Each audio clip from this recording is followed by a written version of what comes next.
Esse ponto que você falou, Lara, da sorte, realmente existe, né? Existe. Foi até acho que um livro que eu li recentemente que deixou bem explícito, foi a Psicologia Financeira, que tem uma parte que ele fala da sorte, né?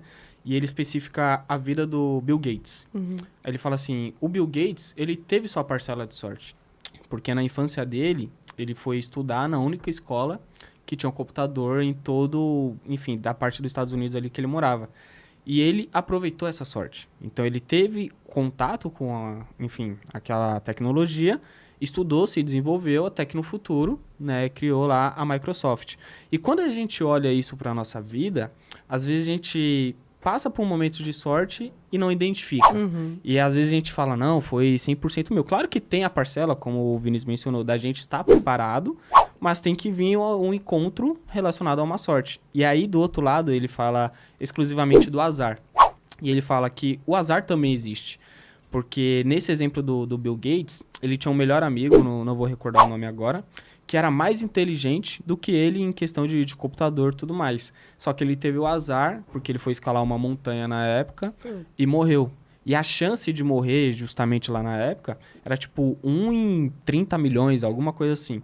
Fala, o azar também existe, entendeu? Então, é bom a gente mencionar isso para algumas pessoas olharem e falar assim, pô, eu sei que eu tenho que estar preparado, eu sei que eu tenho que me desenvolver e quando eu me deparar com a sorte, eu tenho que aproveitar essa oportunidade. Porque quantas pessoas perderam a chance de mudar de vida porque não estavam preparados, porque não estudaram? E também tem o... Quer falar? Pode falar. Também tem o azar do... Eu costumo falar uma frase que é a melhor coisa que não me aconteceu. Porque nessa época, por exemplo, logo que eu me formei, eu lembro que eu apliquei para uma academia de treinamento funcional. Na época eu estava bem começando e para ser nutricionista de lá.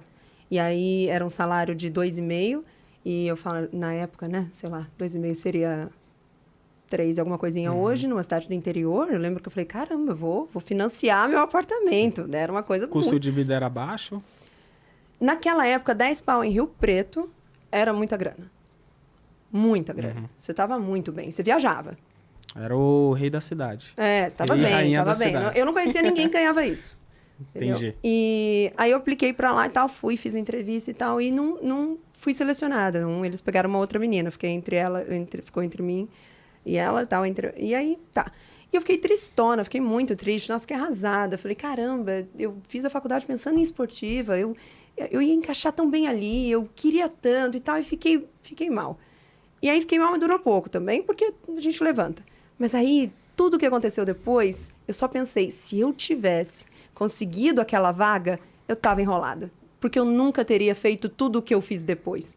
Então, essa coisa de mastigar aquele problema, aquele azar, e falar, tá, esse é meu azar, dá ele aqui pra mim. Deixa eu comer ele com farinha, exato. deixa comigo. Porque até pra surgir aquela sensação que você estava dizendo, que é a sensação de repúdio daquele momento. Então, mesmo esse azar consegue ser transformado numa coisa boa se o pensamento estiver alinhado. Concordo. Na realidade, você tem que sempre pensar que o que a gente não controla não é o que vai influenciar e determinar o seu futuro. O que a gente não controla pode ajudar, pode atrapalhar, mas o seu lugar é aqui. Então, se você tivesse ido para lá, você não estaria aqui. A gente percebe que essa questão das pessoas, às vezes, também tem que deixar bem claro, o pessoal que está vendo, que não é para depender de sorte ou de azar, né? É para estar preparado para quando vir. Porque na escola do Bill Gates, não tinha só ele de aluno, tinha várias pessoas. Exatamente. E ele que fez o esquema.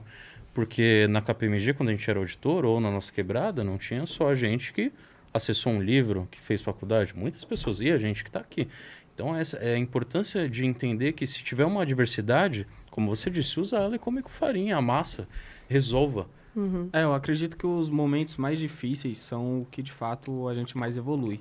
Né? E mais, eu acho que os momentos mais difíceis é aquele que a gente olha e fala, porra, eu não queria estar aqui e eu me recuso a voltar a estar aqui.